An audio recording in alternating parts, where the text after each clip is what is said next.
السلام عليكم ورحمة الله وبركاته. الحمد لله رب العالمين والصلاة والسلام على رسوله الكريم أما بعد. সম্মানিত দর্শক, রমজান মাস আবার চলে এসেছে।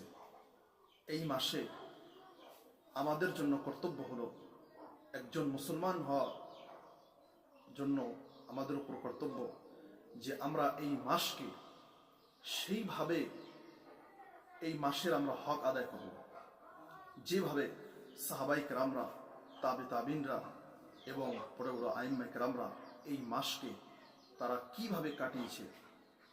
আমরা সবাই জানি যে এই মাসের ভিতরে রোজা রয়েছে এবং এই রোজাটি ফরজ। আল্লাহ রাব্বুল আলামিন কোরআনের ভিতরে স্পষ্টভাবে বলেছেন, ইয়া আইয়ুহাল্লাযীনা আমানু কুতিবা আলাইকুমুস সিয়াম কামা কুতিবা আলাল্লাযীনা মিন ক্বাবলিকুম লাআল্লাকুম তাত্তাকুন। আল্লাহ রাব্বুল আলামিন এই আয়াতের ভিতরে বললেন যে ইয়া আইয়ুহাল্লাযীনা আমানু, হে ঈমানদারগণ, তোমাদের উপর রোজাকে ফরজ করা হয়েছে, এই সিয়ামকে ফরজ করা হয়েছে। কামা কুতিবা আলাল্লাযীনা মিন ক্বাবলিকুম, যেমন ভাবে তোমাদের পূর্ববর্তী পুরুষদের প্রতিও এই রোজাকে সিয়ামকে ফরজ করা হয়েছিল, লাআল্লাকুম তাত্তাকুন, যাতে তোমরা তাকওয়া অবলম্বন করতে পারো, পরহেজগারিতা অবলম্বন করতে পারো। সম্মানিত দর্শক, একটু ভেবে দেখুন, আল্লাহ রাব্বুল আলামিন এই আয়াতের ভিতরে তিনটি কথা বললেন। একটি কথা হলো এই যে এই সিয়ামটি ফরজ, সিয়ামটি ফরজ। এবং দ্বিতীয় পয়েন্ট হচ্ছে এই যে এই সিয়াম বা রোজা শুধু আমাদের প্রতি ফরজ নয়, বরং আমাদের পূর্বে যারা এই দুনিয়া থেকে গুজরে গিয়েছেন তাদের প্রতিও এই সিয়ামটি ফরজ ছিল।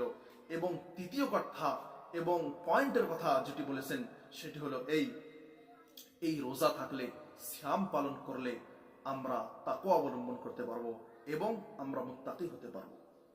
সম্মানিত দর্শক, এই রোজার মাস, রমজান মাস ডেইলি বছর আসে।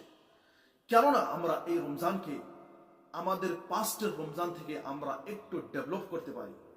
আমরা একটু চেষ্টা করি যে এই রমজানে আমরা বেশি বেশি নামাজ পড়ি, বেশি বেশি সালাত আদায় করি, বেশি বেশি আল্লাহর কাছে কান্দাকাটি করি, আমরা নিজের গুনাহকে ক্ষমা করে নিই, আমরা আল্লাহর দরবারে কান্নাকাটি করি, চাওয়া পাওয়া করি একটু।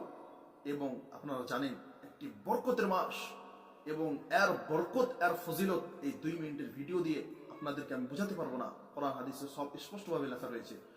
তো এই রোজার মাসকে আমরা একটি গুরুত্বপূর্ণ মাস হিসাবে আমরা জীবনযাপন করি। আমাদের অনেক আরো যে কাজগুলো রয়েছে সেই কাজগুলো আমরা একটু কম করে দিয়ে আমরা একটু নিজেদেরকে মসজিদের সাথে কানেক্ট করার চেষ্টা করি, নিজেদের সন্তানদেরকে আমরা কানেক্ট করার চেষ্টা করি। আমরা নিজেরা, নিজের পরিবাররা, নিজের ভাই বোন, নিজের আত্মীয় স্বজন, নিজের পরিবারের সকল মানুষদেরকে আমরা কোরআনের সাথে কানেকশন করার চেষ্টা করি। আল্লাহ রাব্বুল আলামিন যেন আমাদেরকে তৌফিক দান করেন। ওয়া আখিরু দাওয়ানা আলহামদুলিল্লাহি রাব্বিল আলামিন। আসসালামু আলাইকুম ওয়া রাহমাতুল্লাহ। إليك أنت صباحي مصفد بمسايا فاسكب ضياءك إني